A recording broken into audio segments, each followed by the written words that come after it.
বাণীবন্দনায় শঙ্করবাটি নারী শক্তির এবছরের নিবেদন শুদ্ধায়ন। অভিনব চিন্তাভাবনা, গোবর দিয়ে মণ্ডপ সজ্জা, প্রতিমা সজ্জা। আশ্চর্য হবে, হাসি পাবে, আবার অবাকও হবে, ভালোও লাগবে। শুদ্ধিকরণ মূল উপকরণ গোবর আর গঙ্গা জল। মণ্ডপ তৈরি 4 থেকে 80 বছরের মানুষদের কথা মাথায় রেখে প্রায় 1 বছরের প্রচেষ্টায় এই মণ্ডপ। শিল্পী শুভনাথ মল্লিক মহাশয়ের আশা কলকাতার মতো জায়গায় গিয়ে নিজের প্রদর্শন ফুটিয়ে তোলার। সরস্বতী পুজো পরিক্রমা প্রতিবার আমরা প্রতিমা, মণ্ডপ, আলোকসজ্জা দেখিয়ে থাকি। এবার কিছু ভিন্ন খবর আপনাদের সামনে তুলে ধরেছি। হুগলির HIT কলেজের BBA ফাইনাল ইয়ারের একগুচ্ছ ছাত্রছাত্রীকে ক্যামেরাবন্দি করা হলো। সরস্বতী পুজো মানে আনন্দ, আবেগ, বন্ধুদের সাথে পুজো প্যান্ডেলে ঘোরা, একসাথে খাওয়া দাওয়া, আনন্দ হুল্লোড়ে একত্রিত মেলবন্ধন। তবুও যেন তাদের চোখে মুখে এক বিষণ্ণতার সুর।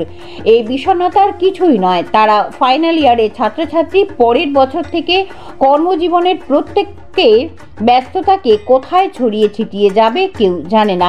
আবার কবে একত্রিত হবে তাও তারা বলতে পারে না। তারা তাদের থেকে ছোট ছাত্রছাত্রীদের একটি বার্তায় দিয়ে যান, এদিন না মিলেগা দুবারা, অর্থাৎ এই দিন আর কোনো দিন ফিরে আসবে না। এই বছরের উচ্চ মাধ্যমিক পরীক্ষা এগিয়ে আসার জন্য কিছু ছাত্রছাত্রীদের মুখেও বিষণ্ণতার সুর।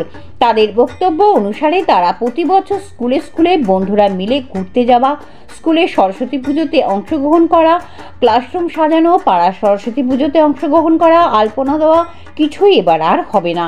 কারণ সরস্বতী মায়ের পুজোর নিরঞ্জনের সাথে সাথে শুরু হবে এই বছরের উচ্চ মাধ্যমিক পরীক্ষা। তারা আরও আক্ষেপ করেন, সঠিক সময়ে পরীক্ষা হলে নিজেদের সিলেবাসটাও সম্পূর্ণ করতে সুবিধা হতো, সরস্বতী পুজো আনন্দ করা যেত। মাত্র 7 মাস পরে এবছরের উচ্চ মাধ্যমিক পরীক্ষা দিতে হচ্ছে। কি করবে ভেবে না পেয়ে অবশেষে এই পরীক্ষা এগিয়ে আসার ব্যাপারটায় কি সবাই মেনে নিয়েছেন? আরও বিস্তারিত জানতে চোখ রাখুন আমার বাংলার পর্দায়। পুজোটা আজকে আছে এখানে পুজো করলেন, প্রেস ক্লাবে করলেন। হুগলি প্রেস ক্লাবে পুজো করতে এসেছি এবং আজকে সরস্বতী পুজোর দিন এবং পঞ্চমী আজকে সারাদিনই রয়েছে। আমরা এখন দুপুর 12:30টায় পুজো বসেছিলাম, তো আজকে সারাদিন পঞ্চমীর মধ্যে আমরা পুজোটা সম্পন্ন করলাম। কি নাম আপনার? আমার নাম সুভাষ ভট্টাচার্য। ঠিক ঠিক।